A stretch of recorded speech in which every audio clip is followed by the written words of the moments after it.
Bom dia, tudo bem? Meu nome é Marco Antônio, nós vamos ter aqui mais um curso de administração geral para as carreiras fiscais, analista da Receita Federal, auditor da Receita Federal. Eu vou retomar a sequência da aula passada, porque essa sequência tem um motivo muito simples. Ela vai formar um sistema de informações que vão dar a possibilidade de vocês fazerem as questões. Depois que eu terminar esta parte, que vai até planejamento estratégico e balança de scorecard hoje, né? Se eu perceber que dá tempo, eu acho que vai dar tempo, eu vou entrar um pouco em gestão de pessoas.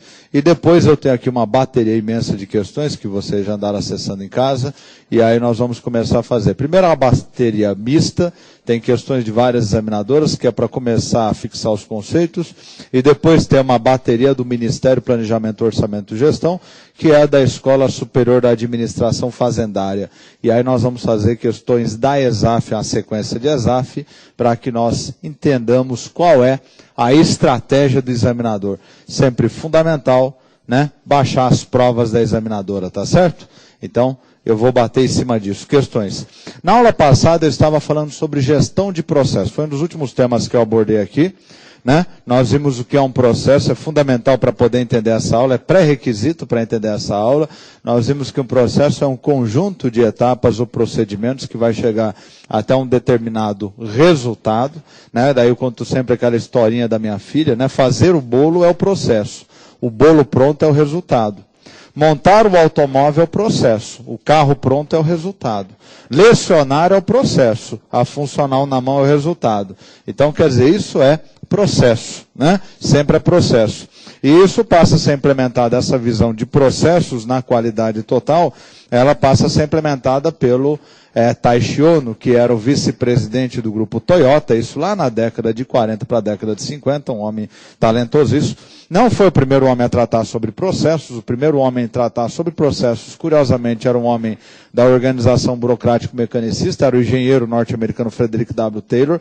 Ele é o pai dos processos, só que a visão dele era outra, né? E o que prevalece na prova é aquela estrutura que eu falo, né? Departamentalizada, hierarquizada da época do Taylor, 1910 a 1945.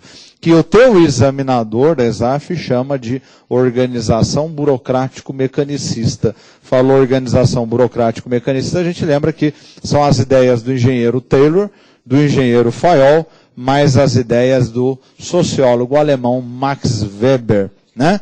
E a partir da década de 40, finalzinho para a década de 50, começa a visão da qualidade total. E aí sim, quando se pensa em gestão de processos da década de 50 para cá, do Taishi Ono dentro da qualidade total, a gente tem que lembrar que, na visão da qualidade total, palavras de Joseph Juran, o que o cliente quer é valor, o cliente não quer custo. Lembra disso, viu? E uma recomendação para vocês, guardem esses nomes. Guardem esses nomes. O sobrenome, porque eu vi uma prova da CVM, andei abaixando algumas provas, que eles ficaram com saudades de nomes de novo e resolveram colocar alguns nomes. Então pode guardar todos aqueles nomes que eu falei, o Crosby, o Demi, né, e assim por diante. Mas enfim, o Joseph Juran fala que o cliente ele quer é valor. Ele não quer custo. Então, a gestão de processos, ela vai fazer uma análise dos chamados processos críticos, questão da ESAF. Questão da ESAF. Não é de todos os processos da organização. É dos processos críticos. Questão da ESAF. Vai fazer uma análise dos processos críticos organizacionais. Questão da ESAF. E a partir desta análise, vai identificar os processos que agregam valor para o cliente e vai identificar os processos que agregam custos. Os processos que agregam custos, né, aliás, todos os processos vão passar por um plano de reestruturação de processos, de forma a se eliminar aqueles processos que agregam custos e a manter os processos que agregam valor. Gente, isso que eu estou falando aqui para você é a essência do Just in Time, que foi a Toyota, a primeira empresa do mundo a implementar o Just in Time. O Just in Time parte de que pressuposto? Pressuposto que o cliente não quer custo.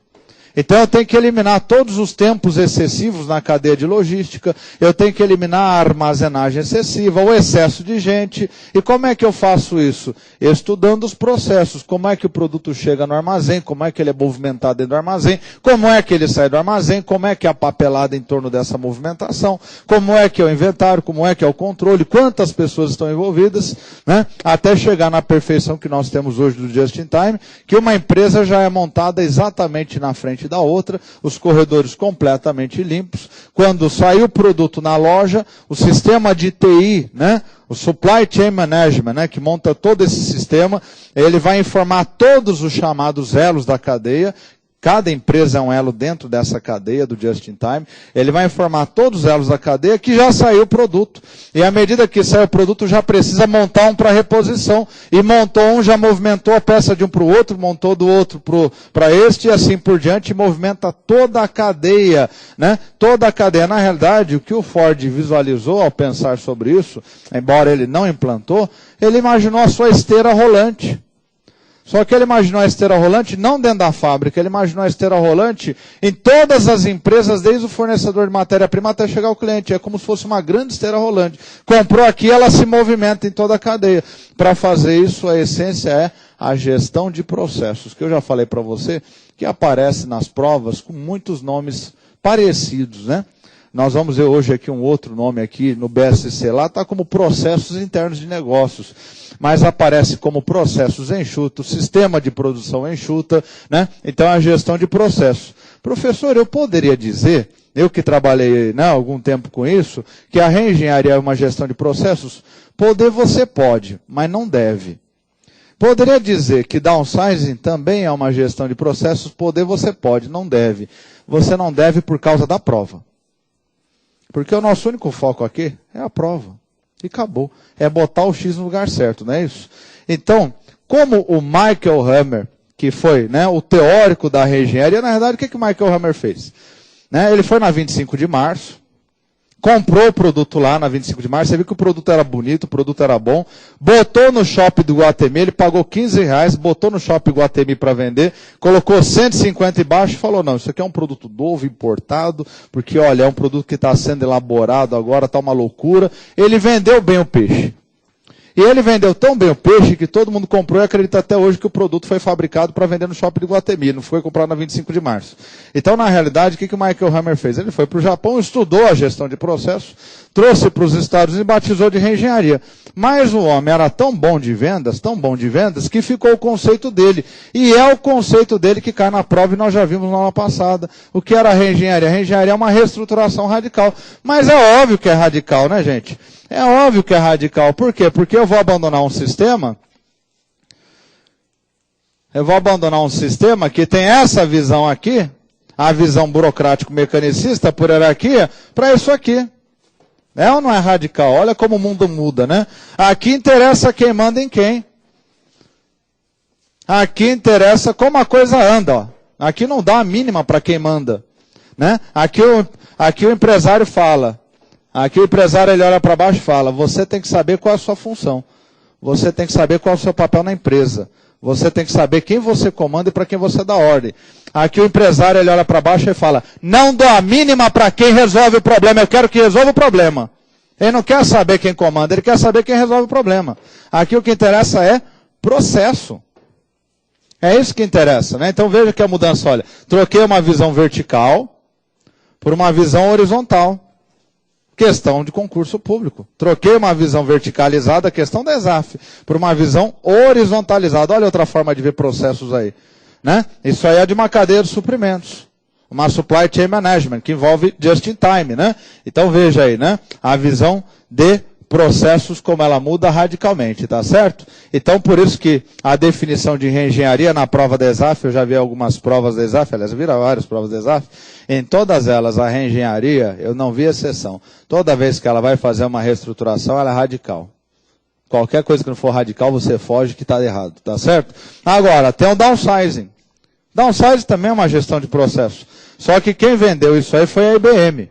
E a IBM você sabe que ela vende que é uma beleza, né? Entendeu? A IBM é capaz de fazer um espeto de madeira parecer a coisa de última tecnologia do mundo. E eles são bons de marketing, né? Qual é um dos lemas do pessoal da IBM? O que não é marketing é custo. O que não é marketing é custo. E acabou. São grandes marqueteiros. São grandes negociantes, né? Então você vai colocar qual é a definição de downsize, anota no teu caderno. Poucas palavras, não tem que saber além disso. Poucas palavras. Pode colocar aí. Traduzindo ao pé da letra isso aqui. É o achatamento das estruturas. É o achatamento das estruturas. É o achatamento das estruturas.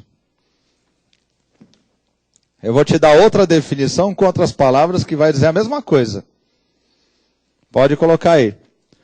É a eliminação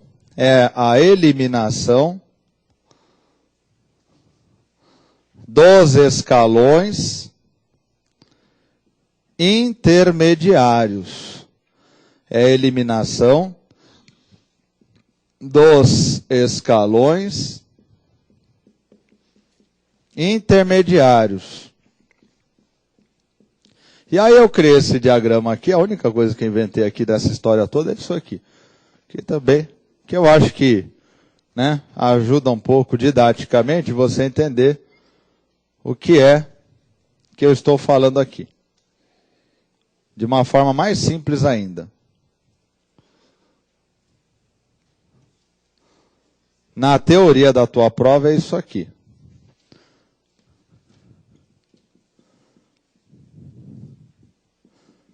É assim que cai na ESAF.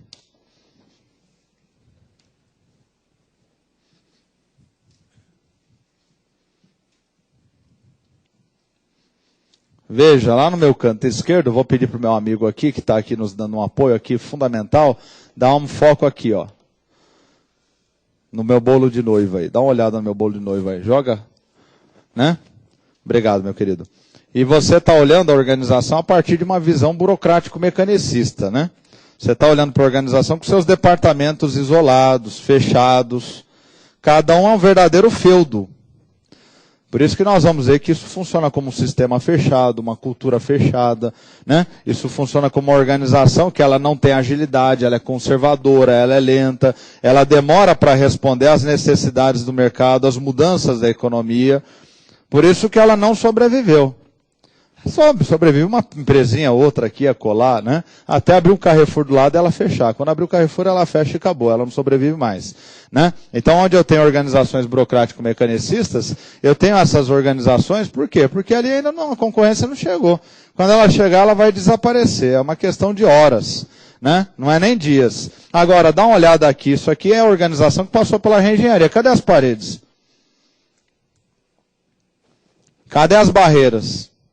Comunicação, ela flui sentido horizontal, ela flui sentido vertical, ela flui em todos os sentidos na organização. Essa era a ideia. Muitas empresas abandonaram prédios de 20 andares, 30 andares, no Brasil de 10 andares, 20 andares, nos Estados Unidos 60 andares, e compraram áreas e construíram áreas em terrenos enormes, muito planos, 2, 3, 4 andares, sem barreiras entre os funcionários. Para quê? Para facilitar a comunicação. O Itaú testou muitos anos, né, vários layouts, não sei se ainda continuam fazendo isso, mas eles faziam isso, eles fizeram muitos anos. Eles criavam toda hora um andar novo no prédio do Itaú, se não me engano, na Paulista, na Itautec, se eu não me engano, viu? Posso estar falando besteira. Mas eles criavam sempre um andar novo com novas configurações físicas, tentando encontrar qual era a melhor configuração física da separação entre os funcionários, da relação entre eles, para poder facilitar a comunicação. Tem empresas que você entra, outro dia eu estava vendo um programa sobre a empresa do senhor Maurício de Souza, né? O pai da Mônica, né? Que coisa maravilhosa. Você entra na empresa dele, só tem a sala dele, lógico, do dono da empresa, né? É a única que de vez em quando fecha a porta, né? Mas o resto você não consegue nem identificar os departamentos que tem ali. Porque é tudo aberto para quê? Para a comunicação correr rápida. Ó, chegou um novo concorrente aí na praça. Como assim chegou um novo concorrente? É pesquisa de mercado. Vem cá, ô Pacheco! Vamos conversar, ó. Chegou um concorrente aí, tá trazendo produto da onde? Da onde é a fonte? Acha rápido, rápido. Ah, da China. Vamos tomar medida rápido. É assim. Organização burocrática mecanicista não tinha essa agilidade. Não, vamos analisar. Terça-feira eu te trago o relatório. Terça-feira o concorrente já baixou a mercadoria. Na quarta já começou a vender. Na quinta a empresa começa a ter prejuízo. E em um ano ela fecha. É assim que funciona. É a era da globalização, da competição total. Né? Agora, o downsizing é o achatamento das estruturas. O que é o downsize? Na promessa da IBM era o seguinte, né? A IBM faz grandes sistemas de TI, grandes mainframes, né? Era famosa pelos seus mainframes nos anos 70, 80, e ela dizia assim, olha, nós temos supercomputadores que vão ajudar você a fazer a sua reengenharia. E vão eliminar tudo que é pessoa dentro da empresa, todas as pessoas que não pensam, que não raciocinam. A gente não precisa de gente que não pensa, office boy, não precisa de office boy, não precisa de secretário, não precisa nada disso. Você precisa de gente que toma decisão, precisa de gente que negocia e tudo mais. Essa era a ideia. E aí pegou, né? O termo downsizing da língua inglesa e portuguesa é o quê? Reduzir tamanho, não é isso? Aí vem vários apelidos, diminuir gordurinhas, né? Cortar gordurinhas, cortar excessos corporativos, isso aí pegou no mercado. Hoje o pessoal usa na economia, né? Usa para tudo, né? Então ficou o downsizing. Mas eu achei um texto, a título de curiosidade também, eu achei um texto, também não sei se a fonte é fidedigna, mas o redator se intitulava funcionário da IBM. Aí ele conta a seguinte história, que na IBM tinha um cara chamado Henry Downsizing, não sei se é verdade, e esse Henry Downsizing seria o nome dele, ele criou um mainframe muito menor e muito mais potente. A IBM gostou do nome dele e resolveu utilizar porque percebeu que vendia bem. É mais uma lenda corporativa para você, né? Tá certo? O mundo está cheio de lendas corporativas. E a título de curiosidade, aqueles nomes dos grandes executivos que você conhece internacionais, Lee Iacocca, da Chrysler, Louis Gassner, da IBM, Jack Welch, da General Electric, Carlos Ghosn, né, da Nissan, né, o Ricardo Semler aqui da Senco, todos esses executivos, eles ficaram famosos porque são executivos da reengenharia. São todos homens da reengenharia. Todos eles fizeram a reengenharia nessas respectivas empresas que eu estou falando para você. Né? O Luiz Carlos Bresser, que depois foi o nosso ministro da Administração e Reforma do Estado, ele tocou a reengenharia do Grupo Pão de Açúcar. A consultoria que ele trabalhava tocou a reengenharia do Grupo Pão de Açúcar. Né? Ficou famosíssimo, né? Virou ministro 2 vezes, foi ministro da Fazenda do Sarney, acho que se arrepende até hoje, né? Depois virou ministro do Fernando Henrique, né? E teve muito sucesso como ministro do Fernando Henrique, elaborando a reengenharia do Estado brasileiro. Aquele documento que eu sempre falo para o candidato, isso é para o candidato de auditor da Receita que eu vou falar. Candidato de auditor da Receita, você tem a obrigação de baixar um documento na sua casa chamado, está na internet, digita lá no Google, Plano Diretor de Reforma do Aparelho de Estado. Plano Diretor de Reforma do Aparelho de Estado, 1995. Aquele é o plano de reengenharia do Estado brasileiro. Esse é o plano de reengenharia do Estado brasileiro, que depois virou emenda 1998, depois deu origem à agência reguladora, agência executiva, organização social, organização da sociedade civil de interesse público, os serviços do poupa-tempo vieram depois disso, os contratos de gestão, termos de parceria, tudo gerencial. Né? Implantou um sistema hoje na administração pública que eles estão aprimorando ainda. Um sistema na administração pública de gestão baseada em objetivos e metas, indicadores de avaliação de desempenho. Mas isso é uma outra conversa que eu vou ter com você daqui a pouco quando eu falar de BSC. Tudo bem aqui? Aqui acabou esse assunto. Nós vamos continuar em assuntos correlatos, mas esse aqui acabou, vamos adiante. Nós vamos ver 3 coisas agora na sequência. Eu vou falar de abordagem sistêmica, situacional e cultura organizacional. Porque os 3 caem bastante na ESAF, misturada com tudo isso que eu falei para você. Né? Eles botam no liquidificador e bate. E você vai ver que é tudo muito fácil, fique muito tranquilo. Né? Depois nós vamos ver nas questões, porque as questões que falam se é fácil ou não é fácil. Então você anota aí, por favor, pula 2 linhas, coloque aí. Abordagem sistêmica. Abordagem sistêmica. Abordagem sistêmica. Tranquilo isso aí. Facinho, facinho. Cai toda hora. Abordagem sistêmica. Pula uma linha, por favor, coloque aí. A definição. Olha que definição é fácil. Só lembrar do sistema de freios do seu carro, do sistema elétrico do seu carro, fica facinho. Quer ver? É um conjunto de partes. É um conjunto de partes. É um conjunto de partes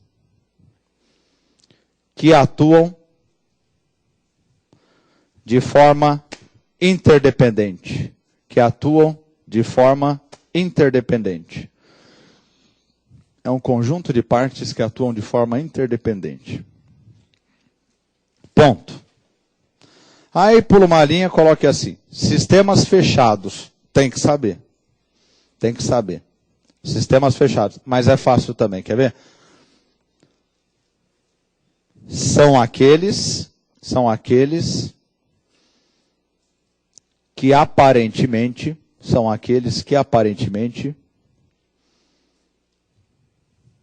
estão isolados do mundo. Aparentemente. Mais para minha segurança eu falo aparentemente do que outra coisa. Porque tem textos que não falam aparentemente nada. Fala, são sistemas que estão isolados do mundo. Mas não tem sistema isolado do mundo. Sistemas isolados do mundo. Exemplos. Sistema circulatório. Virou aula de biologia, professor? Virou. É porque o teórico disso aí era biólogo, viu? Sistema ósseo. Né? Fica lá dentro do teu corpo, não é isso? Né? Quando ele aparece é porque você está indo para o hospital já, né? Fratura exposta, não é isso? Né? Sistema ósseo. Né? E a organização burocrático-mecanicista. A organização burocrático-mecanicista opera como um sistema fechado. Depois você vai ver por quê. Eu vou explicar. Aí pula uma linha. E para encerrar essa conversa você põe aí, sistemas abertos.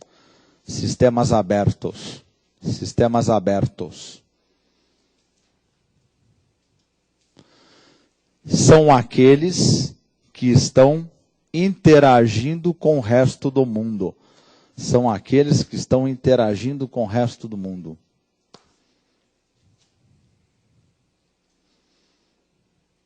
Quer ver? Sistema político. Já adiou tua prova aí uma semana, não é isso? Sistema político, né? Já interagiu com o teu mundo, né? Sistema político. Outro sistema econômico. Olha lá a Grécia, está toda ferrada, está pegando todo mundo aqui. Né? Está pegando o mundo inteiro. Sistema econômico. Está tudo integrado. Tudo um grande sistema. A internet. Internet não é nem um sistema aberto, é reganhado, né?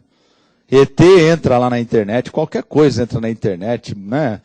É uma beleza a internet, né? O pessoal filma as besteiras, joga tudo lá na internet, não é isso? Né? Então tá lá. E a organização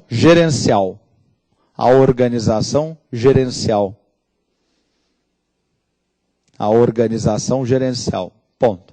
Então lembre-se disso, que um sistema é um conjunto de partes que atuam de forma interdependente.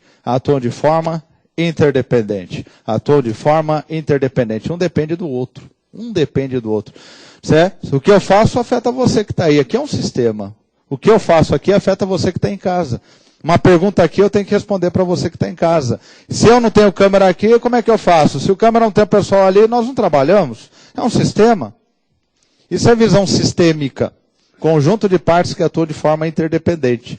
Cuidado que às vezes o examinador cai na tentação de colocar atuam de forma independente. Se for de forma independente, não é um sistema, é um arquipélago. Cada parte está isolada das demais. É um sistema, tem interação entre eles. Essa é a visão sistêmica. Agora, por que sistema fechado, a organização burocrático-mecanicista? Vamos imaginar que eu sou diretor de uma empresa que é uma burocrático-mecanicista e ela está com problemas. E eu preciso resolver esses problemas. Como é que eu vou fazer? Bom, se é um problema produtivo, vamos fazer um estudo dos tempos e movimentos. Vou fazer um estudo dos tempos e movimentos aonde? Dentro da organização. Né? Se não é os processos da organização, então o que eu vou fazer?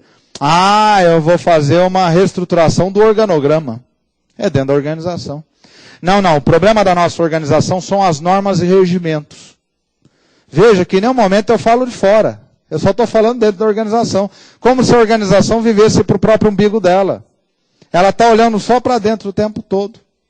Ela não está preocupada com o que o mundo está passando lá fora. Esse foi o problema. Quando o mundo mudou, elas levaram muito tempo para perceber.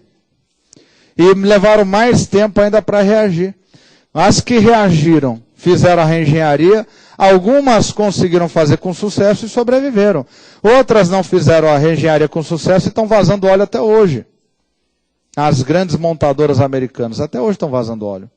Até hoje depende do subsídio governamental. Né? Tirou o subsídio, elas fecham. Elas morrem. Não pode tirar o subsídio. São milhões de empregos que estão lá associados a isso. Por isso que o governo americano protege. Né? E algumas foram fazer a reengenharia, quebraram. E outras nem chegaram a fazer a reengenharia. E quebraram. E sumiram. Né? Por quê? Porque ela só olha para dentro. né? Na visão sistêmica, não. Eu vou olhar para fora. Eu vou olhar dentro da organização, mas eu vou olhar fora. Eu vou olhar o resto do mundo. Nossa organização está com problema de vendas. Opa, pesquisa de mercado, daqui. E os indicadores econômicos? E os indicadores da FEComércio? Cadê? Né? E as pesquisas do SEAD? Como é que está? O nível de emprego, desemprego? Estou olhando para fora da organização. Eu olho para dentro, mas eu olho às vezes muito mais para fora do que para dentro da organização. Então, por isso que se fala, sistema aberto é gerencial. Sistema fechado, burocrático, mecanicista. Dá uma olhada lá, foco lá no slide, meu amigo, por favor. Olha lá, não é um sistema? Ó, conjunto de partes que atuam de forma interdependente? Então, meu amigo, minha amiga, guarda no teu coração. Na tua prova, organização gerencial é sistêmica, sistema aberto. E geralmente vai aparecer simplesmente como sistêmica. Apareceu só sistêmica, gerencial. Agora apareceu sistema fechado, burocrático, mecanicista. Apareceu só sistêmica, gerencial. Por quê? Porque passa a se falar de sistêmica a partir dos anos 50, 60 para cá. Antes não se falava nisso no mundo da administração. Tá certo? Então tá aí. Agora, vamos deixar essa abordagem, ela acabou.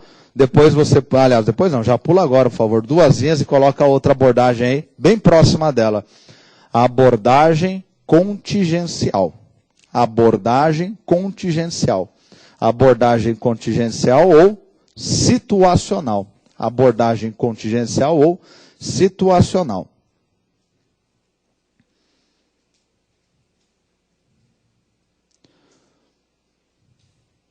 Olha que definição bem simplesinha, né? Bem fácil. E sustenta um monte de questão em prova, né? Pulei uma linha, pode colocar aí. As organizações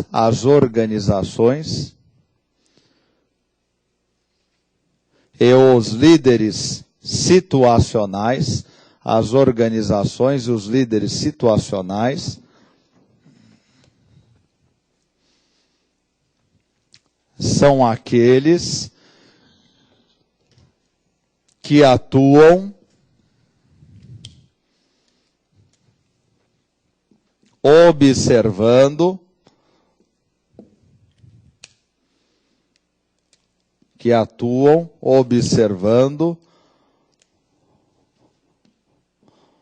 os fatores.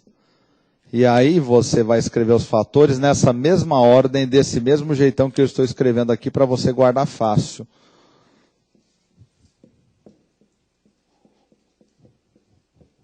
Não tem hífen, mas eu gosto de hífen. Deixa aí.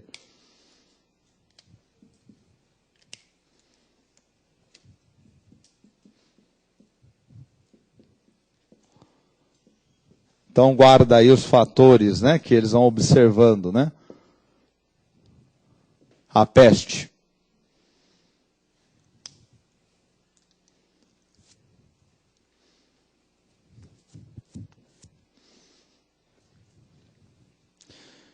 Então todo líder que é um líder gerencial, ele está sempre observando os fatores políticos, econômicos, socioculturais e tecnológicos. Não só esses, né? Eles são exemplificativos. São grandes fatores. Políticos, econômicos, socioculturais e tecnológicos. Agora, eu vou fazer uma pergunta para vocês. Se eu sou um líder, se eu sou um colaborador ou é uma empresa, e eu estou olhando os fatores políticos, eu não estou olhando o sistema político? Se eu estou olhando os fatores econômicos, eu não estou olhando o sistema econômico? Se eu estou olhando os fatores socioculturais, eu estou olhando o sistema sociocultural? Os fatores tecnológicos não é o sistema tecnológico? Então, toda abordagem situacional é uma abordagem sistêmica. Toda abordagem situacional é uma abordagem sistêmica. Anota no teu caderno aí, nessa observação importante. Né? Toda abordagem situacional é uma abordagem sistêmica. Olha só, né, o nome do livro, né? Não vai ler, só depois que passar no concurso. Só os paranoicos sobrevivem. Quem escreveu foi um homem chamado Andrew Grove, porque a empresa dele estava passando por uma situação difícil, o mercado dela estava desaparecendo. E ele percebeu que o mercado ia mudar para chips, para microprocessadores. E ele escreve sobre o poder das forças 10X. Ele chama de forças 10X aquelas forças que vão mudar a sua vida completamente. O mercado, as leis, o ambiente, né, o Estado, o governo, o ambiente jurídico, né? E ele fez a reestruturação muito bem sucedida, né? Ele é um húngaro, judeu húngaro brilhante, que foi para o Vale do Silício nos anos 50 e montou uma empresa chamada Intel. Então ele não é apenas um teórico, ele é um homem de praxis, ele é um homem que ele fez, né? E abordagem sistêmica. Agora olha só um teórico muito famoso, né? Do Boston Business School, né? Que é o Lester Turow. Lester Turow escreveu um livrinho que foi um best-seller na década de 90, que chamava-se O Futuro do Capitalismo. Ele dizia assim: o mundo não é um lugar estável, o chão está se movimentando sob os nossos pés. E aí ele utilizava a metáfora das placas tectônicas.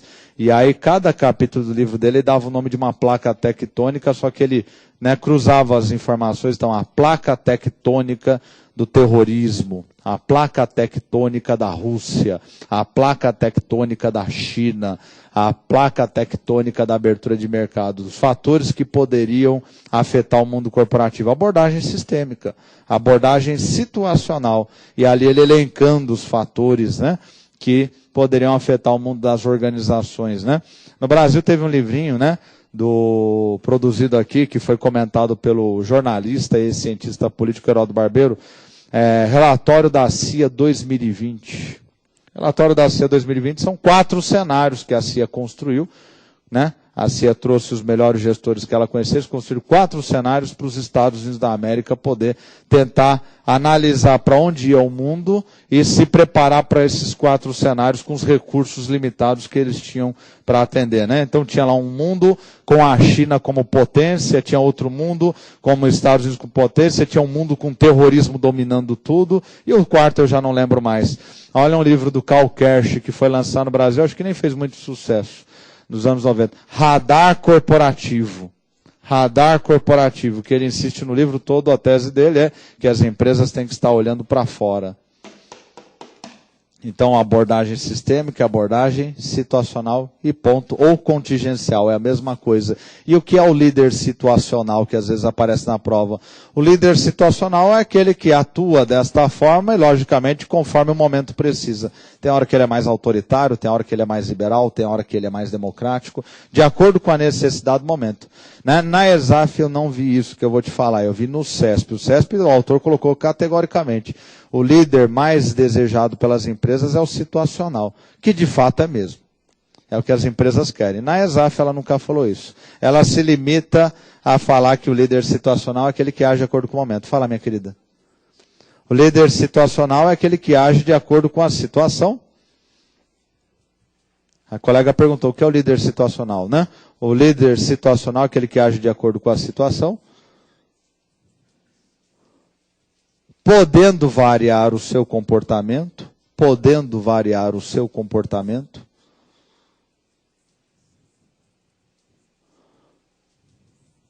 de democrático para liberal. Eu não gosto de falar muito autoritário para a prova, porque o líder autoritário é mal visto sempre. Ele sempre é burocrático mecanicista. Mas podendo variar, né, de democrático para liberal. Mas às vezes quando a situação esquenta, ele se torna autoritário mesmo, ponto, acabou. Esse é o líder situacional, ele age de acordo com a situação. Tem um autor, que é título de curiosidade, que é William Reed, em Teoria 3D, ele coloca esse como o top do top dos líderes. Ele é o top do top dos líderes, porque ele age de acordo com o momento. Ele tem essa flexibilidade, né? Muito difícil, né? Muito difícil. Tem que ter uma experiência de vida, uma formação, né? Não é fácil, né? Tá certo? Então tá aí. Chega disso aí, pula 2 linhas. Outro tema também que a ESAF conhece, a ESAF já cobrou, né? Aparece com frequência na ESAF, cultura organizacional. Eu diria que uma questão que você vai ter, vai aparecer esses termos aí. Cultura organizacional, porque é lugar comum. Cultura organizacional. Pode colocar na outra linha. É o conjunto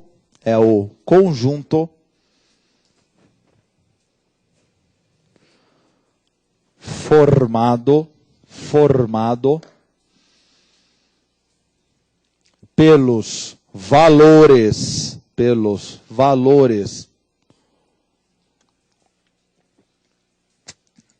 vírgula, pelas normas, vírgula, histórias, vírgula, brincadeiras, vírgula, pela missão, vírgula, pela visão, vírgula, pelos símbolos,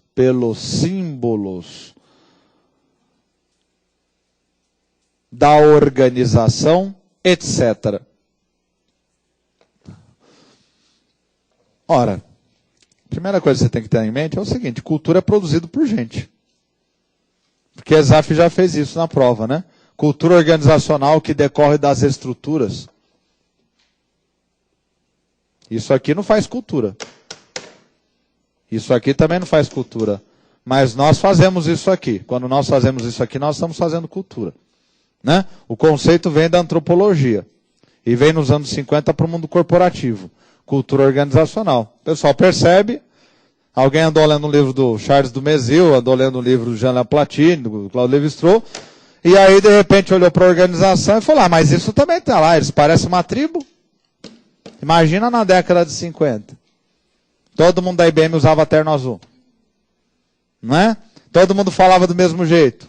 A mesma linguagem corporativa. Tem empresa que você entra, você não entende o que eles estão falando. Eu lembro que eu trabalhei no Banco América do Sul, quando eu tinha uns 18 anos, né?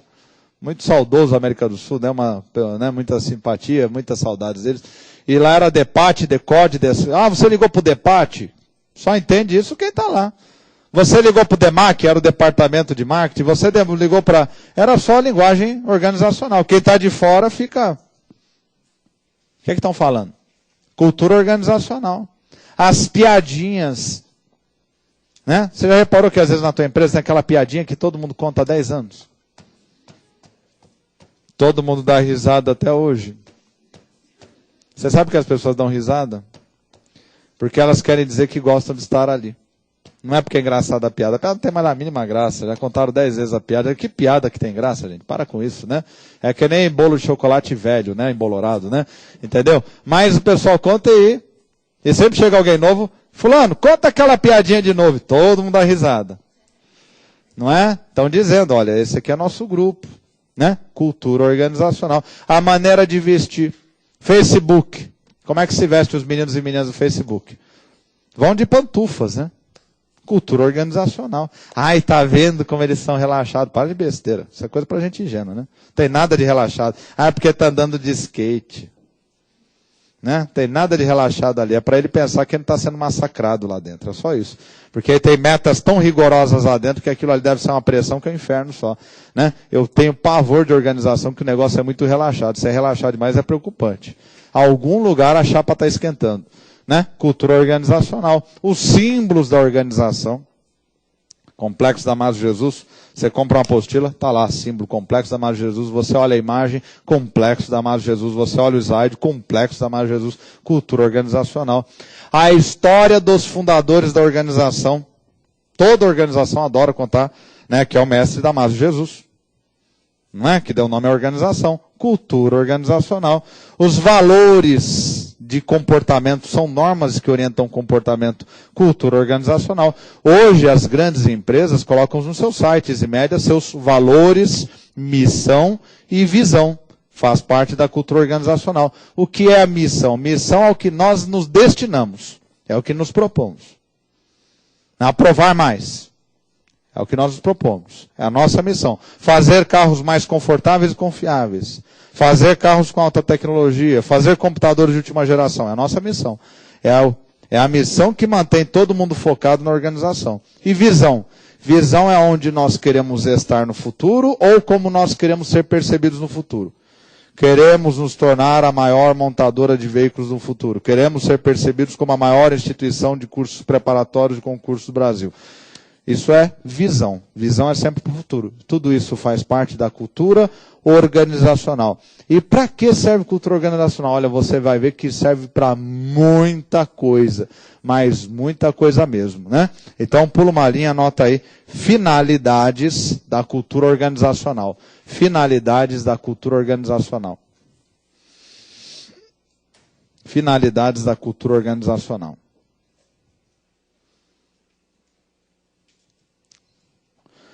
Na outra linha, primeira. Facilitar a comunicação. A famosa comunicação interna, né? Facilitar a comunicação. Já viu policial militar conversando? Delta, Pato, Zulu, não é aquela coisa toda, né? Então, né? Famoso alfabeto Zulu, né? Já viu eles conversando? Então, aquilo é cultura organizacional, né? Facilita a comunicação. Agora já viu policial civil conversando? É outro vocabulário. Cultura organizacional, né? Segundo, reforça comportamentos desejáveis. Reforça comportamentos desejáveis. Reforça comportamentos desejáveis. Na outra linha, terceiro, desmotiva comportamentos indesejáveis. Desmotiva comportamentos indesejáveis. Vai ficando uma apostila o caderno, né? Quarto, cria senso de identidade. Cria senso de identidade. É o que um sociólogo chamava de pertencimento, já me falha o nome dele, né? Eu pertenço a essa comunidade, então eu reproduzo o vocabulário dessa comunidade, eu reproduzo os comportamentos dessa comunidade, porque eu sinto que eu faço parte dessa tribo, né? Nos anos 80, 90, isso era mais forte, acho que até hoje, que as empresas, você entrava na empresa e ficava a vida toda. Então você se aposentava. Você entrava na General Motors e ficava até se aposentar. Alô, aqui é o Raimundo da GM, da General Motors. Aqui é o Matias da Ford. Aqui é o Marco Antônio da Ericsson. O nome da empresa virava teu sobrenome. O nome da empresa virava teu sobrenome. Criava senso de identidade. O cara tinha orgulho de sentir que ele era parte de uma coisa maior. Né? Imagina, né? Olha, né? E a mãe, né? Meu filho trabalha para uma multinacional global, né? Ela nem falava isso, né? Falava uma multinacional, né? Viaja para o mundo inteiro. Quer dizer, sente que pertence a uma coisa realmente importante. Isso é fundamental para o ser humano participar de coisas que ele se sente que são importantes, não é verdade? Para a saúde mental, inclusive, né? Para a saúde mental. Na outra linha, quinto, né? Influencia o clima organizacional. Influencia o clima organizacional. Por favor, grife clima organizacional. Por favor, grife clima organizacional. Pula uma linha, coloque aí. OBS, observação. OBS. Vou definir o que é clima organizacional, porque também já caiu na ESAF, né? E a ESAF deu para clima organizacional a definição de cultura, e não era cultura, era clima, né? Pode colocar aí. É o ambiente psíquico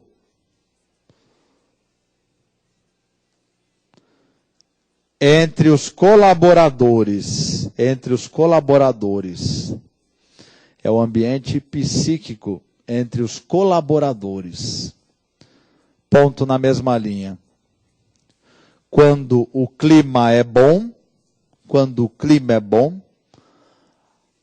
a produtividade aumenta. E quando o clima é ruim, a produtividade cai. Ponto. Né? Então agora eu vou te explicar tudo isso aí que eu falei até agora, né?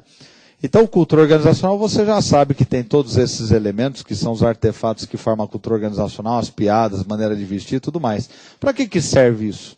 Para reforçar comportamentos desejáveis. Então, você foi contratado para uma nova empresa. Treinamento. Como é que começa o treinamento? Quem vai começar o treinamento se apresenta e ele fala, eu vou contar um pouquinho a história da nossa organização. Momento importantíssimo para quem está chegando numa empresa, porque ali ele já sabe como é que a banda vai tocar. Olha, a nossa organização foi fundada em 1956 pelo senhor Matias Dagoberto, dos Santos, com muito trabalho, dedicação e sacrifício. Pode esperar, ó. Você vai trabalhar que nem um condenado. Trabalho, dedicação e sacrifício. É o mínimo que nós esperamos dos nossos colaboradores. Ele acabou de falar. Né? E o senhor Matias vai ser sempre apresentado como uma referência. Aí vai ter aquelas frases do seu Matias, o que o seu Matias dizia, o que ele pensava, o que ele comia, né? Para influenciar o seu comportamento. Tudo isso devidamente planejado. Tudo isso planejado, elemento a elemento da cultura organizacional. Nas médias e grandes empresas tem um gestor só para fazer esse tipo de coisa. Aí, se você chegou em outra empresa, né, imagina uma corretora de valores. Aí chega lá, né, só de camisa social, gravata, né, nada de paletó, né, já senta em cima da mesa. Então, gente, eu sou o Roberto, a nossa história é a seguinte. Nossa empresa começou em 2003, fundada por 2 jovens brilhantes, muito audaciosos e agressivos, que transformaram 100 mil em 2 milhões no primeiro ano. O que é que ele quer? Gente agressiva. Gente audaciosa. Ai, mas eu sou tão trabalhador, dedicado. Ele não quer esse tipo. Cai fora, vaza. Vaza porque você vai se ferrar lá dentro. Vai dar uma bomba atrás da outra. Ele quer gente de adrenalina. E acabou. Então a cultura organizacional, ela te comunica exatamente o que é que ela está esperando de você. Ela está dizendo que comportamentos são desejáveis. O grande, né, Amador Aguiar, do Grupo Bradesco. Gente com bigode e barba não trabalha aqui. E nem cabelo comprido. Isso é coisa de comunista. Né? Anos 60, 70, né? Jovens, né? Tudo cabeludo. Cabelo cortadinho, barba feita. Conta a lenda, né? Porque eu não sei até onde isso é verdade. Nunca li. Conta a lenda que ele ia trabalhar de Fusca. Ele ia trabalhar de Fusca. Né? Os gerentes não podem ter um padrão de vida muito acima do que tem os seus colaboradores. Disciplina, disciplinador, né? Sempre muito regrado, né? Um self-made man. Né? Um homem começou de baixo e aprendeu bancário na atividade de banco, moleque. Né? Fugiu de casa, pai, você vai me ajudar a criar teus irmãos. Eu não, você que pariu, Mateu, ó, tchau. Vazou fora. Esperto, hein? Gostei dele, né? Já mostrou que tinha instinto para sucesso, né? Fez você que trabalhe, meu amigo, se vira, né? Mandei você, né? Entendeu? Foi trabalhando de banco em banco, até chegar ao Bradesco e ajudou o Bradesco a virar aquilo que virou. Né? Então, disciplinador, outro, Salvador Arena, outra lenda do Brasil. Salvador Arena fundou uma empresa lá em Rude Ramos, São Bernardo, se não me engano é termomecânica, é isso, né? Termomecânica, né? E é um cara que a história dele é a seguinte, começou catando papelão. Imagina como é que é esse homem, a hora que chega lá em cima. Né? Disciplinador. Lógico, uma fábrica, se não entrar no horário, a produção atrasa. Então, para ele, não ficar enrolando na fábrica era fundamental. E segundo, chegar no horário. A lenda que conta na termomecânica é a seguinte, quando o Salvador Arena chegava, ele encostava o braço em cima de você e começava a conversar muito, é porque você ia perder emprego. Porque se você estava conversando muito com ele, é porque você tinha muito tempo sobrando, e lá não tinha lugar para quem tem tempo sobrando. O operário chegou depois de 10 anos, sempre no horário. Um dia está lá o senhor Salvador na porta da fábrica. Bom dia. O cara deve ter morrido do coração, né? Vamos veio falar bom dia logo cedo aqui na porta para ver, né? Passa no departamento pessoal que tem uma lembrancinha para você. Deu um Fusca 0 km, né? Na época que o Fusca era 0, né? Deu um Fusca 0 km para o operário para quê? Cultura organizacional. Disciplina é um valor importante dessa empresa. Cumprir horário é um valor importante dessa empresa. Cultura organizacional. Então você veja como a cultura organizacional, e assim mesmo, ele era um homem muito sábio, extremamente sábio, né? Botou cachaça para o pessoal tomar na hora do almoço. Um pouquinho, né? Pouquinho, né? Senão já viu, né? Vai perder a mão do torno, né? Entendeu? Né? Mas por quê? O operário não queria sair para beber, não queria, né? Sentia a necessidade, ele sabia que muitos operários tinham vício do álcool, né? Então chegava na hora do almoço, um pouquinho ele tomava ali, trabalhava tranquilamente a tarde toda. E como ele não tinha herdeiros, ele transformou isso numa fundação e deixou lá uma fundação belíssima, Salvador Arena, um grande homem no Brasil. Dizem que foi cotado para ser ministro da Educação. Só não foi ministro da Educação porque não tinha formação superior. Só por isso, né? Porque a escola dele é considerada até hoje escola modelo da Fundação Salvador Arena. É um negócio impressionante, ele contratava os melhores. Cultura organizacional. Isso é cultura organizacional. Então ela reforça os comportamentos desejáveis e ela desmotiva os comportamentos indesejáveis. Numa gestão de conflitos, muitas vezes, o gestor de conflitos, na hora, ele apela para os valores da organização.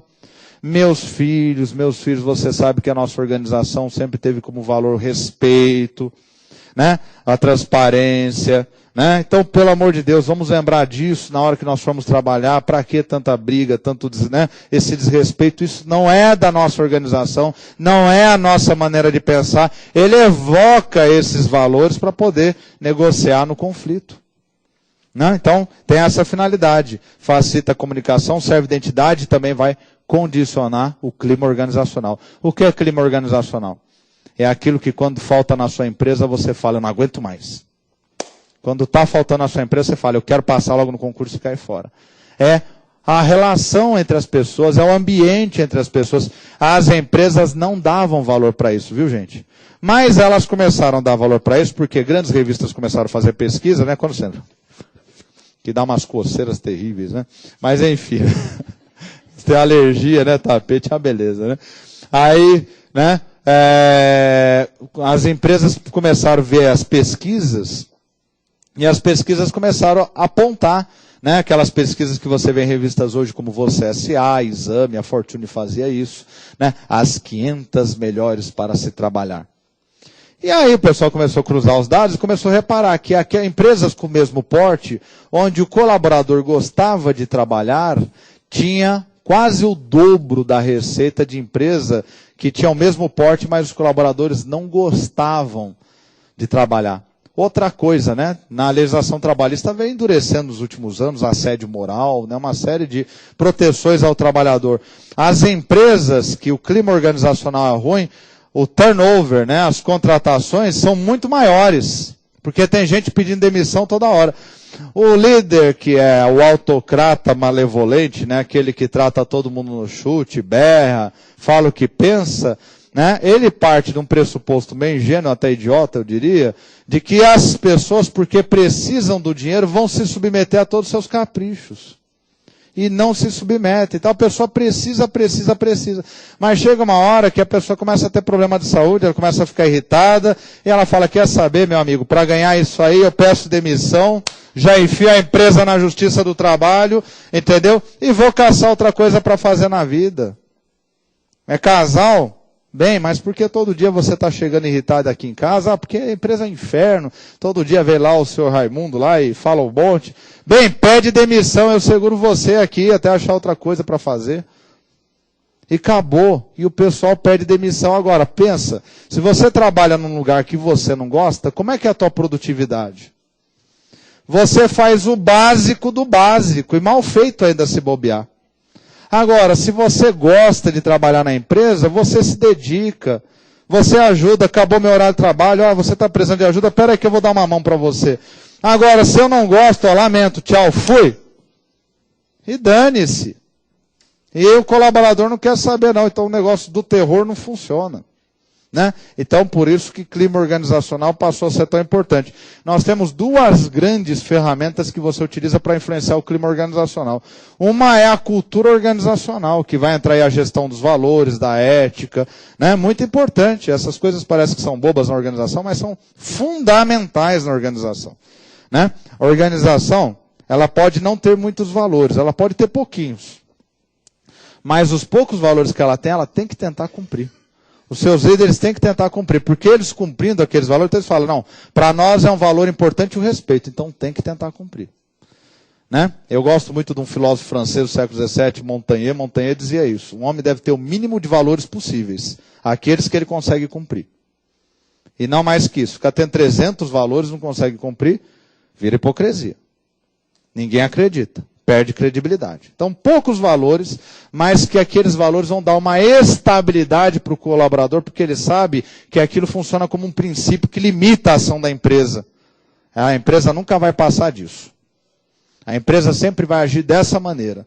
Os meus líderes sempre vão agir dessa maneira. Isso cria uma segurança psíquica para o trabalhador. Ele não precisa de mais insegurança. O mundo já tem insegurança demais. Ele sai de manhã, não sabe se volta para casa, né? Ele vai trabalhar no mercado que ele não sabe se vai vender o mês que vem, vai continuar, as vendas vão continuar crescendo. Ele não precisa de mais instabilidade. Aí você cria mais uma instabilidade na empresa, aí ele chuta o balde, manda tom para aquele lugar. A produtividade cai, a empresa começa a ter um processo, eu já vi empresa, né? E o pior que é assim, né? Quando a empresa tem um clima organizacional ruim, o que acontece?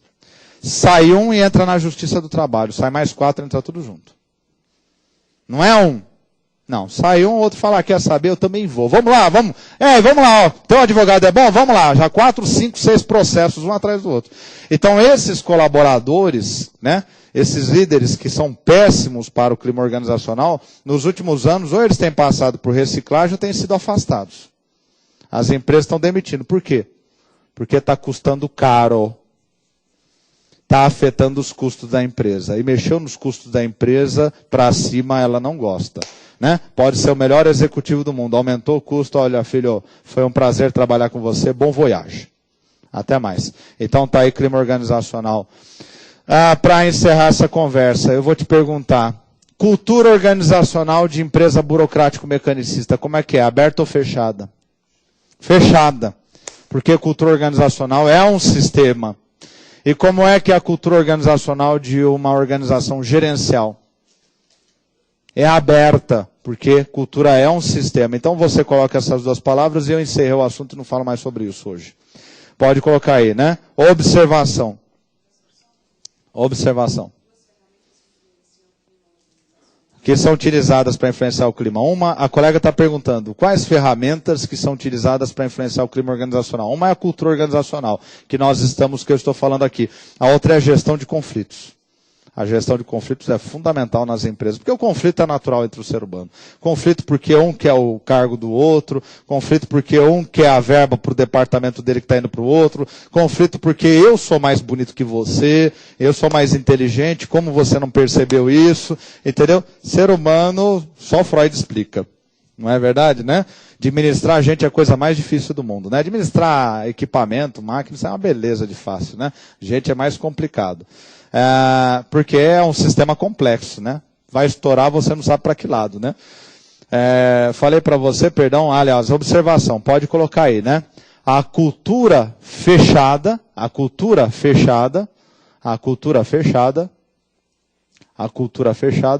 é típica da organização burocrático-mecanicista. É típica da organização burocrático-mecanicista.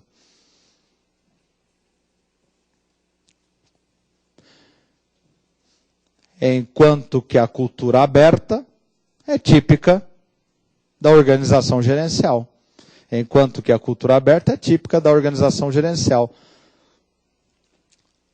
Vamos montando uma pasta de informação na nossa cabeça. Professor, se é sistêmica, é situacional. Se é situacional, cultura aberta. Se é sistema fechado, então não é situacional. Se não é situacional, é cultura fechada, porque cultura é um sistema. Está aqui, ó, sociocultural. Tá certo? Né? Veja como a tua organização ela é sistêmica hoje em dia. Num ano ela está falando de qualidade total, no outro ano ela está falando de gestão ambiental, no outro ano ela está falando de logística reversa, no ano seguinte ela está falando de sustentabilidade, no outro ano ela está falando de governança, do outro ano ela está falando... Todo ano tem uma novidade na organização, cada treinamento novo, né, vê um valor novo, vê uma palavra nova, vê uma informação nova. Isso é típico da organização gerencial. Por quê? Porque a sociedade está se movimentando muito rapidamente. Né? Outro dia eu estava vendo o programa do Globo News, eu estava vendo as meninas na Rússia que resolveram desafiar o Vladimir Putin, dançando com máscaras, né? E cantando, né? Enfim, né? Palavras de ordem, né? Um tanto eróticas, dentro da igreja, né, nas áreas, e o governo russo não sabe o que fazer com elas, porque são meninas. O que ele vai fazer? Vai meter a mão na orelha? Se fosse um bando de skinhead na Rússia, coitado, era fácil, né? Para o Estado russo lidar com essas coisas, ele tem uma vastíssima experiência, né? Mas como é que ele vai bater em menina? Moças, adolescentes, como é que ele vai fazer isso? Complicado, né? Complicado. O Estado russo entrou no constrangimento. Por quê? A cultura da sociedade ela está mudando o tempo todo. Hoje tem vários fatores gerando grande instabilidade. Toda hora surge uma coisa nova, um movimento novo, uma ideia nova. Às vezes muitas coisas plasmadas do velho, mas que mexem com a sociedade. Então, as organizações gerenciais fazem isso o tempo todo. Tudo bem? Chega de cultura organizacional, vamos para outro tema. Nós vamos para a aprendizagem organizacional. Uma teoria que surge nos anos 60 na escola comportamental, mas que hoje o arauto dessa aprendizagem organizacional, 3 questões dele no Senado Federal. Questão dele agora no SP-Prev de São Paulo aqui, né, na Fundação Carlos Chagas, é o famoso Peter Senge. Então você vai colocar aí a aprendizagem organizacional.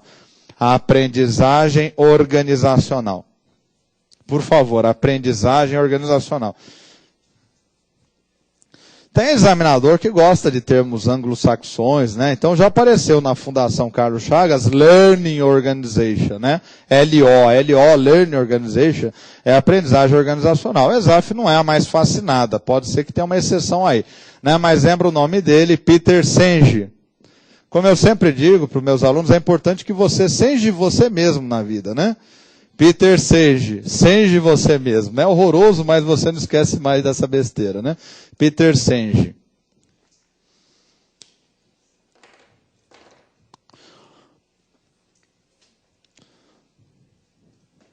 Vamos entender em que cenário que o Peter Senge está falando isso aqui, né? O Peter Senge, ele está olhando para o mundo a partir dos olhos do Peter Drucker, outro Peter, né? O Peter Drucker, ele que cunhou a frase, a era da informação. Essa é uma frase do Peter Drucker. Aliás, o Peter Drucker era um grande escritor, né? Professor, acadêmico, esse era o barato dele, né? E o Peter Drucker, ele dizia assim, vivemos na era da informação. E na era da informação, só interessam 2 coisas, capital humano e informação. O mestre Dalberto Chiavenato, aqui do Brasil, que tem a Fundação Chiavenato, né, que publica livros aí maravilhosos, né, livros de administração, e que costuma ser referência em concurso público. Eu vejo várias questões, segundo Chiavenato,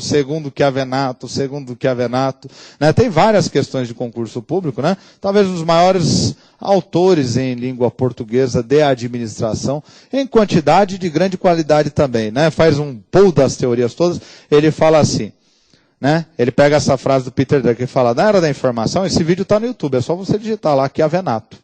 Na era da informação, só interessa capital humano e informação. E aí ele completa, não interessa máquina, equipamentos, não interessa infraestrutura, não interessa capital, nada disso. Porque se você tem as pessoas certas e a informação certa, elas fazem tudo isso aparecer.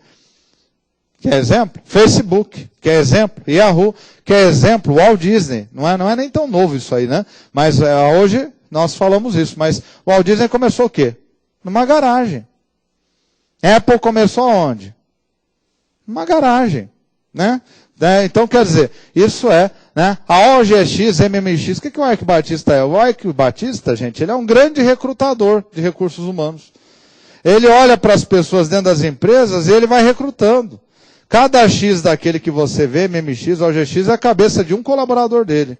Que saiu da cabeça e falou, olha, eu sei como funciona esse mercado, eu sei como é que funciona essa expectativa. Foi fazendo os arranjos. Pode a gente não concordar, não, mas as empresas estão valendo alguns bilhões, né? Um pouquinho mais do que eu ganho, né? Não é tanto assim, não é?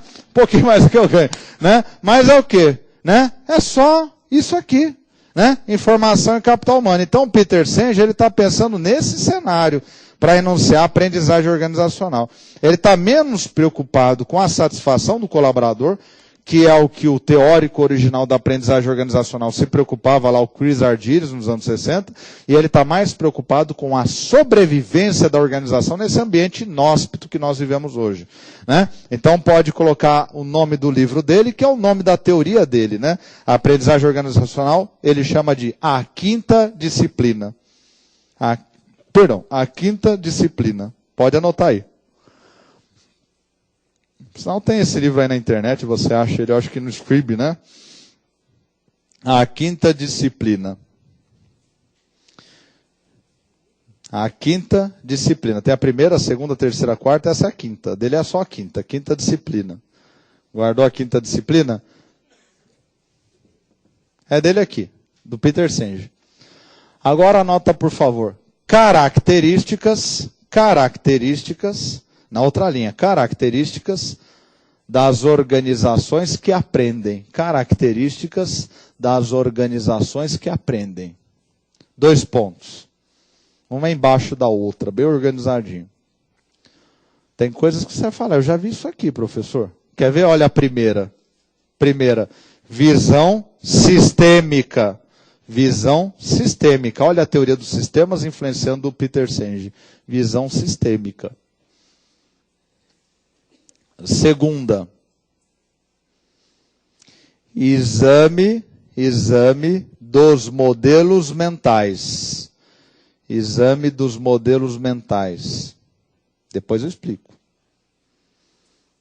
Terceiro, você vai gostar. Terceiro, domínio pessoal. Domínio pessoal. Terceiro, domínio pessoal. Abra parênteses. Eu vou ditar 3 palavras que ele disse que explicam o que é o domínio pessoal na organização. Objetividade,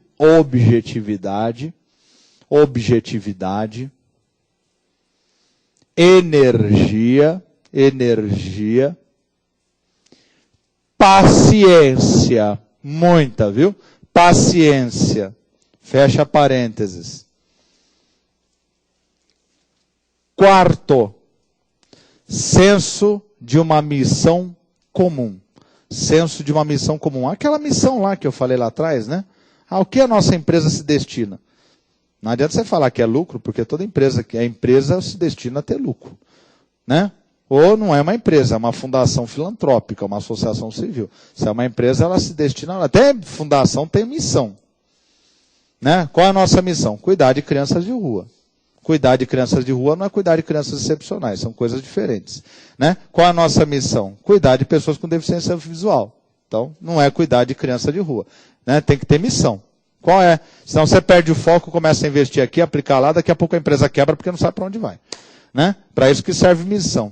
E por último, a quinta disciplina, pode colocar aí o último, que é o que ele chama de quinta disciplina, a aprendizagem. A aprendizagem só ocorre de forma compartilhada. Só ocorre de forma compartilhada.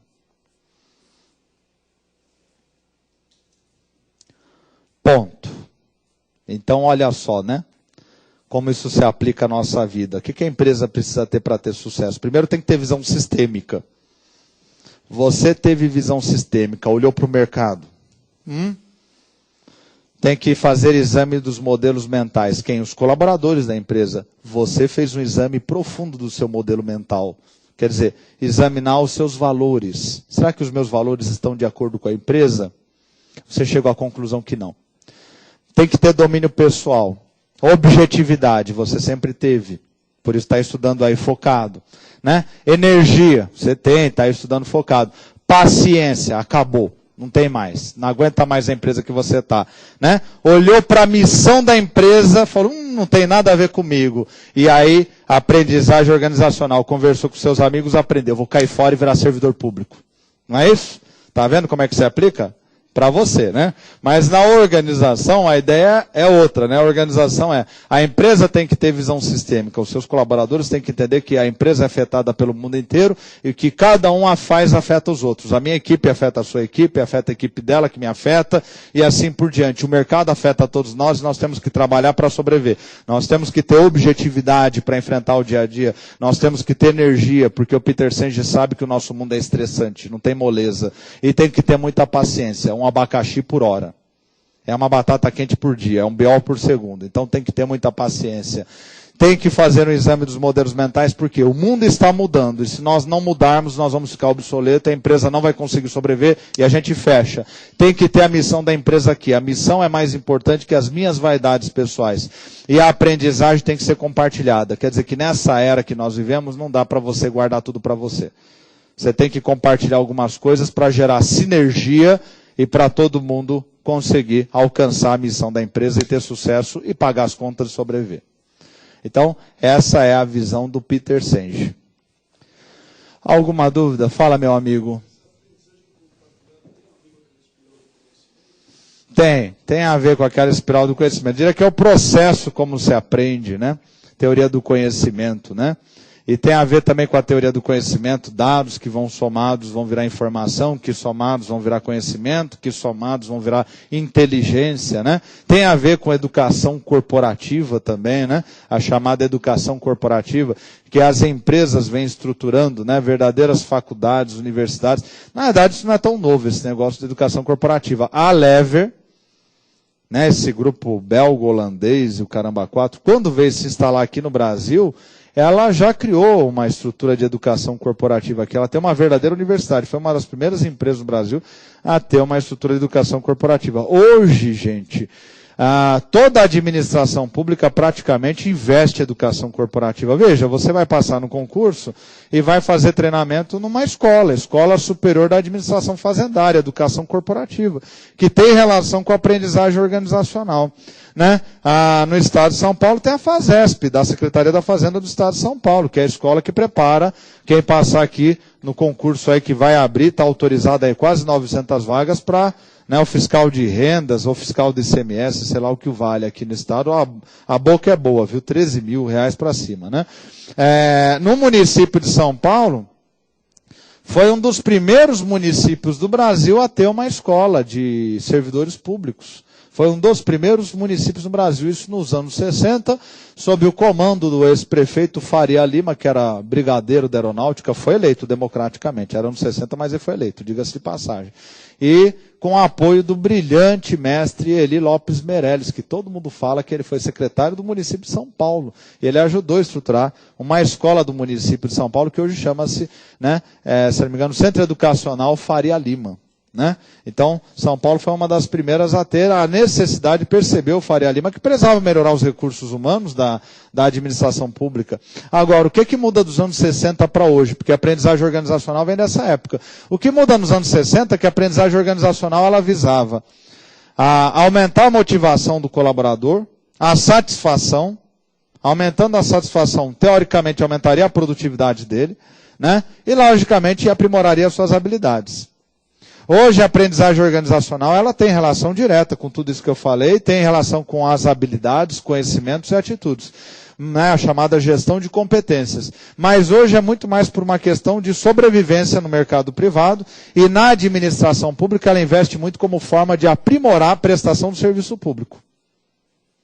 Então nós temos lá no Ministério do Planejamento, Orçamento e Gestão, nós temos a Secretaria de Recursos Humanos, que faz a administração dos recursos humanos do governo federal. E tem lá o programa GES-Pública para aprimorar os recursos humanos da administração pública federal. E o Estado vem investindo pesadamente nisso. Nas novas bases do Exército, o Exército vem construindo uma base militar, né? Vem atualizando, né, gente, o seu equipamento que era todo obsoleto. O equipamento do Exército Brasileiro ele era muito moderno para 1960.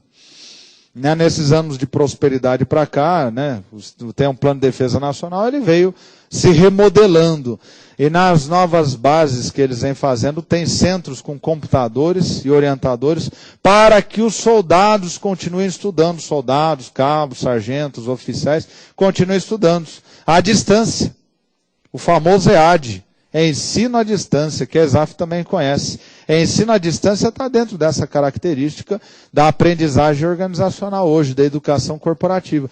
Então o soldado que vai tirar serviço lá próximo da cabeça do cachorro, na cabeça do cachorro, para quem não sabe, é a fronteira com a Colômbia, São Gabriel da Cachoeira, né? Eles vão montar a base lá, que lá vai ter centro, né, com computadores para ele poder, uma sala com computadores e internet, como tem nas universidades, para que ele possa continuar se aprimorando e estudando. Então veja que todo O Estado brasileiro está comprometido com a aprendizagem organizacional. Não tem mais espaço para o colaborador, apertador de parafuso. Né? Acabou. Isso aí é passado.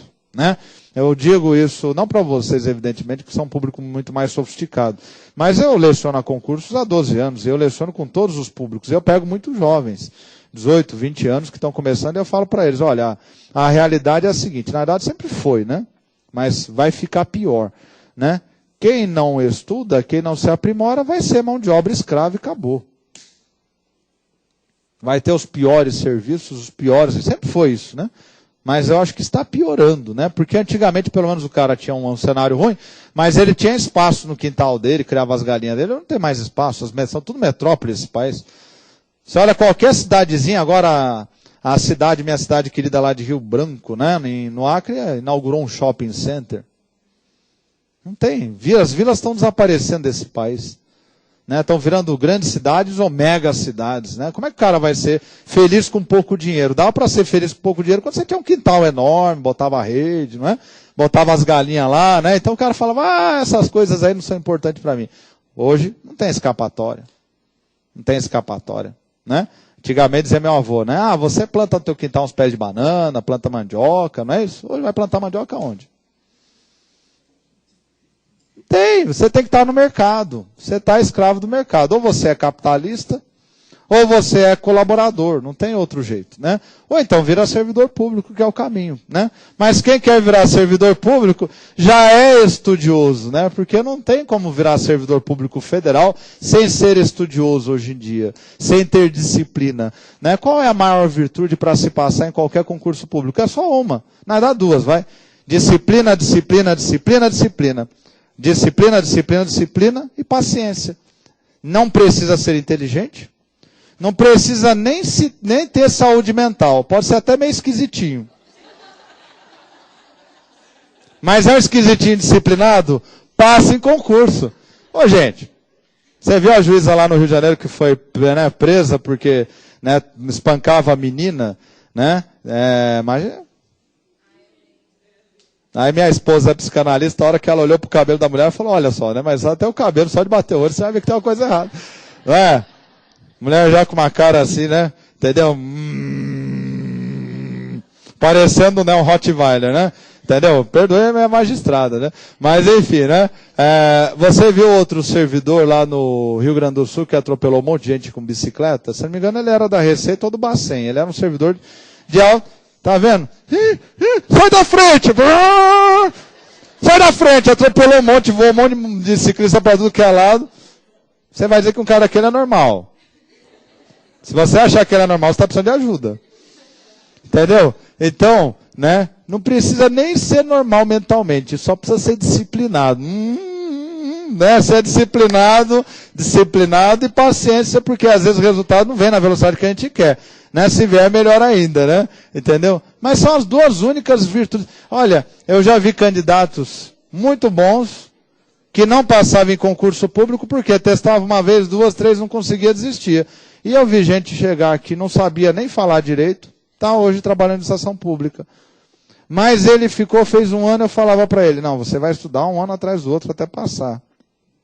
E ele foi estudando, e era muito engraçado, porque você via a evolução dele. A situação de professor nos dá um certo privilégio. Você vê a evolução intelectual. Então muda o vocabulário, muda a postura, muda tudo, muda a roupa, vai mudando tudo.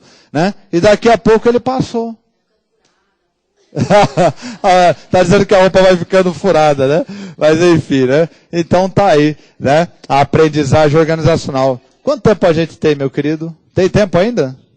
Tem 15 minutos? Então vamos aí que tem matéria então. Então agora que você viu tudo isso, nós vamos ver planejamento estratégico, tático, operacional, porque vai cair na tua prova. Pode ficar bem tranquilo. É a questão número 8. Não, 8 não, é português, tem razão. É a questão 39.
Isso aqui que eu estou colocando é uma constante na ESAF.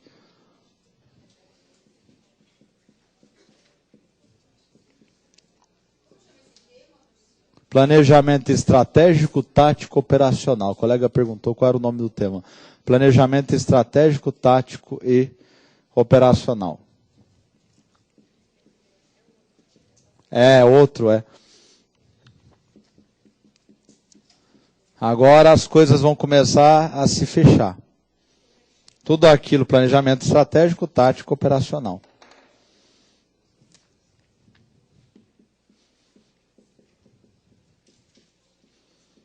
ESAF ama de paixão esse tema, você vai ter uma questão na tua prova, pode ficar tranquilo. Raro concurso que não tem, né?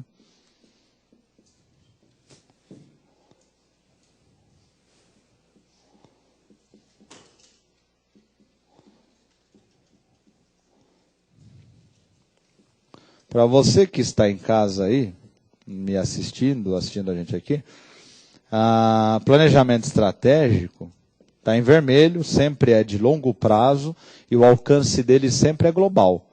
O planejamento tático, ele está em preto, ele sempre é de médio prazo e sempre ele é de alcance setorial. E o planejamento operacional, ele é de curto prazo e ele é de alcance local. Sempre,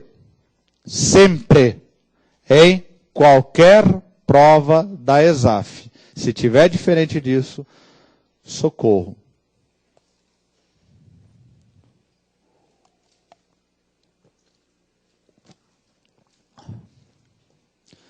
E olha, o que interessa aqui é o vocábulo estratégico, o vocábulo tático, o vocábulo operacional. E se me aparecer na prova, professor, decisão estratégica, longo prazo, alcance global. O que quer dizer alcance global, professor? Quer dizer que pega a organização inteira. Pega a organização inteira, sem exceção. Planejamento estratégico complexo da Damásio Jesus pega todo o complexo da Damásio Jesus, seus parceiros, todo mundo. É sempre global. Planejamento estratégico do Estado brasileiro pega o Estado inteiro, saúde, educação, né? Pega todos os setores do Estado. Claro, como nós adotamos um sistema federativo, né? O pacto federativo, então cada ente federado tem o seu planejamento estratégico. O planejamento estratégico mais famoso da administração pública chama-se Plano Plurianual, que a Secretaria do Orçamento Federal vai definir ele como médio prazo. Mas eu vou te explicar depois por que ele vai definir como médio prazo. Porque o planejamento estratégico no mercado privado, ele sempre é de longo prazo. E até alguns órgãos do Poder Judiciário, né? Hoje o Poder Judiciário, desde o ano de 2009, desde a edição da emenda 45, 2004, veio se estruturando.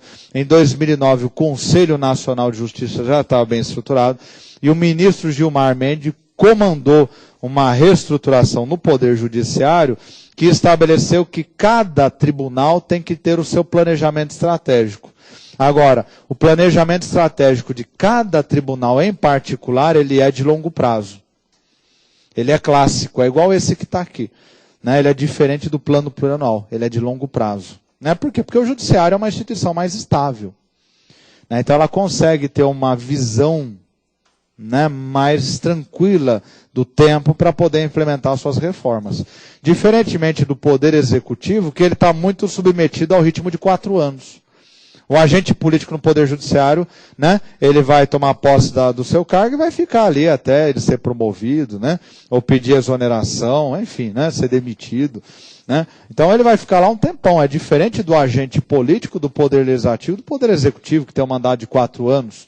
Embora o senador tenha mandato de 8 anos, mas a legislatura dele dura 4. Cada legislatura dura 4. Ele pega 2 legislaturas por vez, para cada mandato dele. Então, aqui planejamento estratégico é longo prazo. O planejamento tático, sempre, planejamento tático, administração tática, decisão tática. Na prova da ESAF apareceu o cenário estratégico, cenário tático. É sempre de médio prazo. É sempre de médio prazo. E o alcance é setorial, é um setor. Então, se é na administração pública, o que seria o planejamento estratégico? Pega toda a administração pública. E o tático? Pega só a área da saúde. Tem um tático que pega só a área da defesa. Tem um tático que pega só a área da justiça, né, que é o Ministério da Justiça. Tem um tático que pega só a previdência. Então, esse é um planejamento setorial. E ele sempre é de médio prazo. Se é uma empresa, o setor de marketing. O setor de logística é um planejamento tático. Estratégico é da empresa inteira. No setor de logística é tático, né? E no planejamento operacional ele sempre é de curto prazo. Ele é sempre de curto prazo. E ele sempre tem alcance local. O planejamento desta unidade aqui do Complexo Damásio Jesus é operacional. Ele funciona para ela. Como é que vão funcionar as equipes, os professores, os horários de trabalho? Isso é um planejamento operacional, ele é local. E ele é sempre curto prazo. Você em casa deve estar com uma curiosidade, eu estou recebendo suas ondas mentais aqui, que estão me incomodando, eu vou lhe falar então, vou responder a sua pergunta, né? Professor, poderia me dar um prazo para pensar isso? Claro que eu posso, né? Um prazo bem fixo. Se for estratégico, você sempre vai pensar de 5 a 20 anos. O estratégico é 5 a 20 anos, isso é longo prazo. 5 a 20 anos. Pensa em números redondos. Porque não costuma aparecer número. Se aparecer na tua prova, mas que azar desgraçado, né? 5 a 20 anos. Mas você também já tem um número para não ter azar tão desgraçado assim, né? Já saber se virar. O tático é de 1 a 4. Tático de 1 a 4 anos. Não vem com essa conversa de 4 anos e 2 dias, não, pelo amor de Deus, para com isso. Né? 1 a 4 anos. E operacional é menos de 1 ano. Na verdade, meses, semanas. Isso é operacional. Menos de 1 ano. Outra coisa que eu vou falar para você, você vai ter na sua mente. O olhar do planejamento. O planejamento estratégico, ele olha dentro da organização e ele olha para fora. O planejamento estratégico, né? Olha o olhinho lá, né? Ih, virou uma aula de esoterismo aí, ó. Não é? Ele olha para dentro da organização, mas ele olha muito para fora da organização. Ele é situacional, sistêmico, né? Bom, aqui não dá para falar de outra forma também, porque planejamento estratégico, tático, operacional desse jeito, sempre é organização gerencial. Aí na burocrática, não era planejamento estratégico, era normativo. E o planejamento tático? Planejamento tático também. Ele olha dentro da organização e olha para fora da organização. E o planejamento operacional só olha dentro. Planejamento operacional só interessa o que está acontecendo dentro da organização. Ele está olhando só para a organização. Não interessa o que acontece no mundo lá fora. Se é da área de logística, interessa se está chovendo ou não. Vou mandar o caminhão agora ou mais tarde. E acabou. É a única coisa que interessa lá fora. Por quê? Planejamento operacional é planejamento de execução. É a atividade fim. Então, lembre-se disso, porque isso é arroz feijão no teu concurso público. Tudo bem? Pois não.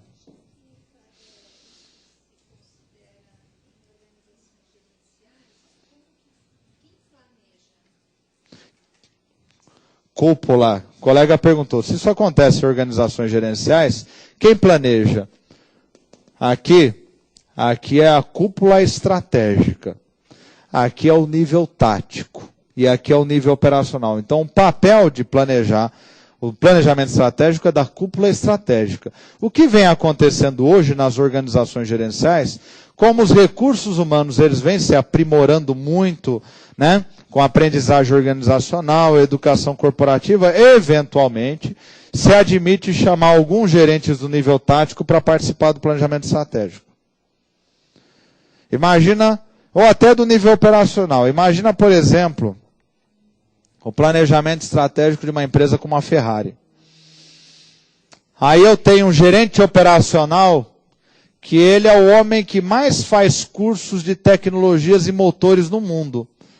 Será que não era bom ouvir esse cara na hora de pensar no planejamento estratégico, já que um diferencial do meu produto é o motor do carro? Então isso permite uma certa fluidez hoje, eu trazer gente aqui do operacional, do tático para o estratégico, trazer gente do estratégico para o tático, para o operacional, porque tem muita experiência, mas a regra geral, quem elabora planejamento estratégico está na cúpula estratégica. Quem elabora o tático está no nível tático, e o operacional está no nível operacional. Curiosidades que ajudam a gente a entender essas coisas. Planejamento estratégico é uma arma de guerra. É uma ferramenta de guerra. Ela foi desenvolvida pelos generais. Sun Tzu já fala disso há 2.500 anos. Isso é coisa de general. Planejamento estratégico. Bose Wilderhart é um dos últimos grandes teóricos da guerra que trata sobre planejamento estratégico. Ele chamava de grande planejamento estratégico, que era a grande estratégia, que era aquela que envolvia não só os exércitos, as forças armadas, mas inclusive os fatores econômicos, diplomáticos na guerra. Você utilizava tudo para derrotar o inimigo. Até a Segunda Guerra Mundial, o mundo corporativo não usava essas coisas. Ele entendia que era uma coisa das Forças Armadas. Por isso que na organização burocrático-mecanicista você só fala de planejamento normativo. Agora, na organização gerencial, no pós-guerra, se não me engano, a General Electric foi uma das primeiras a utilizar planejamento estratégico.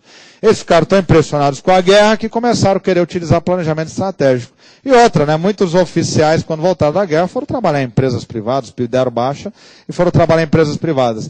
Então passaram a utilizar planejamento estratégico, tático operacional. Só que tinha um problema. Qual era o problema? Você dependia muito das pessoas para isso aqui funcionar. Você era muito dependente delas. Então, o nível tático, isso já me apareceu em prova. Eu não lembro se foi desafio. Qual era o papel do tático? Né? Na hora de elaborar o planejamento tático, ele se preocupava em transformar o planejamento, as decisões estratégicas, traduzir para uma linguagem para depois se elaborar o planejamento operacional.